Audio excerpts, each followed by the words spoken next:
మంచిర్యాల జిల్లా ప్రజలకు అట్లాగే అధికారులకు ముఖ్యమంత్రి రేవంత్ రెడ్డి గారికి, తెలంగాణ ముఖ్యమంత్రి గారికి, అట్లాగే డిఓపిటి సిబిఐ అధికారులకు విజ్ఞప్తి చేస్తున్న ఏంటంటే మంచిర్యాల జిల్లాలో ఎంపానల్ టెండర్లో జరిగినటువంటి అవినీతిపై విచారణ జరిపించండి.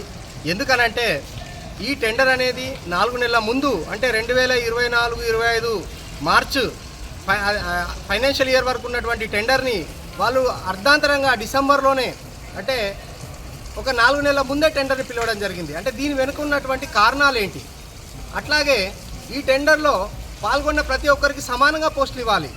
ఎందుకంటే ప్రతి దాంట్లో కూడా అందరూ 5 లక్షల EMD పెట్టిరు, నాన్ రిఫండబుల్ 10,000 రూపీస్ కట్టినప్పుడు అందరికీ సమానంగా పోస్టులు ఇవ్వాలి. కానీ అధికారులకు నచ్చిన వాళ్లకు, వాళ్ళకు అనుకూలమైన వాళ్లకు, వాళ్ళ పార్ట్నర్స్కి మాత్రం 100 పోస్టులు కేటాయించారు. కాబట్టి ఈ అవినీతి పైన ఖచ్చితంగా విచారణ జరిపించాలని చెప్పేసి నేను డిమాండ్ చేస్తున్నా.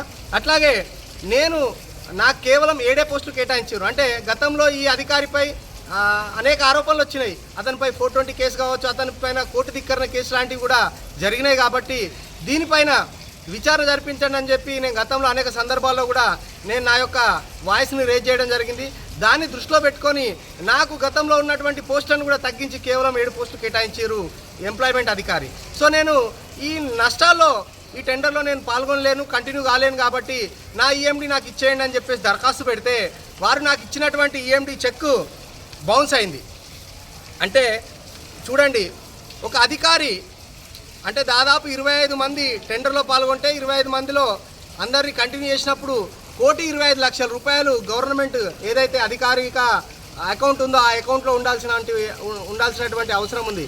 కానీ ఆ డబ్బులు అనేటివి ఆ అకౌంట్లో లేకుండా ఎటు మాయమైనాయి, ఎవరి అకౌంట్లో చేరినాయి, ఎవరి అవసరాలకు వాడుకున్నారో ప్రభుత్వానికి ఆ అధికారులు చెప్పాల్సిన బాధ్యత ఉంది.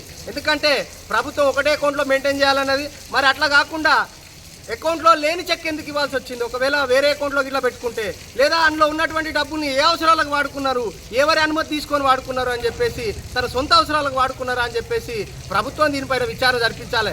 ₹1 ప్రజల డబ్బు, అట్లాగే ప్రభుత్వం దగ్గర దాచిపెట్టినటువంటి డబ్బు EMD రూపకంగా ఆ డబ్బు ఈరోజు ఎట్లా మాయమైందో చెప్పాల్సిన బాధ్యత ఆ అధికారులకు ఉంది.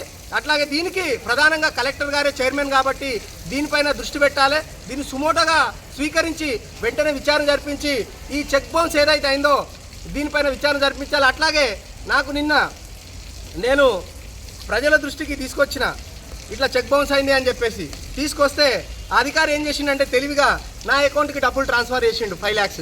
అంటే 1 తారీఖు వరకు లేని డబ్బులు 3 తారీఖు రోజు ఎట్లా వచ్చినాయి ఆ అకౌంట్లో, ఏ ద్వారా వచ్చినాయి, ఎవరు పంపించారు అంటే ప్రశ్నిస్తే వాళ్ళు నా డబ్బులు నాకు కావాలని అంటే ఎక్కడి నుంచో తీసుకొచ్చి ఇందులో జమ చేస్తున్నారా అంటే ఈ డబ్బులు ఎట్లా వచ్చినాయి. తర్వాత నాకు కాల్ చేసి మీ డబ్బులు మీకు పంపించాం, మా చెక్ మాకు ఇవ్వండి అని చెప్పేసి అందులో ఉన్నటువంటి అధికారులు అడిగారు. నేను ఒకటే అడుగుతున్నా, నాకు ₹295 ఛార్జ్ పడ్డది, మరి ఆ ఛార్జ్ డబ్బులు ఎవరు ఇవ్వాలి?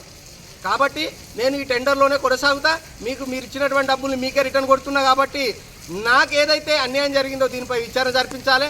ఒకవేళ నేను సాధారణ పౌరుడిగా క్వశ్చన్ చేస్తున్న చైర్మన్గా ఉన్నటువంటి కలెక్టర్ గారిని, మీరు 5 లక్షల EMD అన్నారు, నేను 4,99,999 రూపాయల EMD కనుక తీస్తే ₹1 తక్కువ అంటే నన్ను మీరు ఆ టెండర్లో క్వాలిఫై చేసేవాళ్ళ?